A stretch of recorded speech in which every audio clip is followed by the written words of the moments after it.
क्यान्सरको विषयमा चाहिँ म के भन्नु चाहन्छु भने साथीभाइहरूलाई जति पनि क्यान्सर पीडित हुनुहुन्छ र आउँदो समयमा क्यान्सरहरू भइरहेको छ हैन, धेरै नै बढिरहेको छ।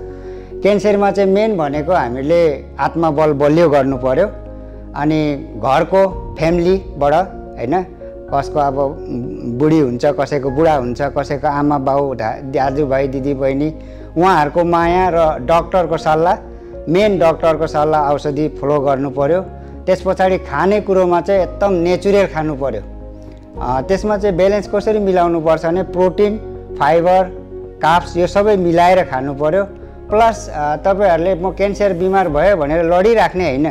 जस्तो हामी चाहिँ 18-20 वर्षमा कस्तो उफ्रिने बैंस थियो त्यो सम्झिनु पर्यो र अलिकति आफू पनि उफ्रिनु पर्यो। एकछिन बिहान 1 घण्टा वाकिङ भए पनि गर्नु पर्यो, केही न केही एक्टिभिटी लिनु पर्यो स्पोर्टमा हैन।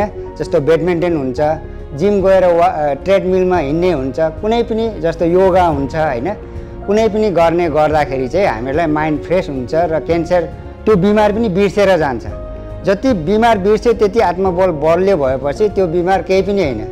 मान्छेको कस्तो हातखुट्टा काटेर त हैन मजाले हिँड्छ, हाँसी खुसी बसेको हुन्छ भने हामी थोरै बहुत काटेको अथवा क्यान्सर हुँदैमा त्यो रोग त्यही दिमागमा लिएर बसिराख्यो भने चाहिँ झन् साह्रो त्यो रोगले चेपेर हामीलाई चाहिँ कुनै दिन त्यसले नराम्रो मृत्यु हुनु पनि सक्छ। त्यसले गर्दा मनोबल चाहिँ एकदम बढाउनु पर्यो र खानपिनमा राम्रो ध्यान दिनु पर्यो, जङ्क फुडहरू खानु भएन। अनि परिवारको माया पनि हुनु पर्यो, साथ सपोर्ट हुनु पर्यो हैन।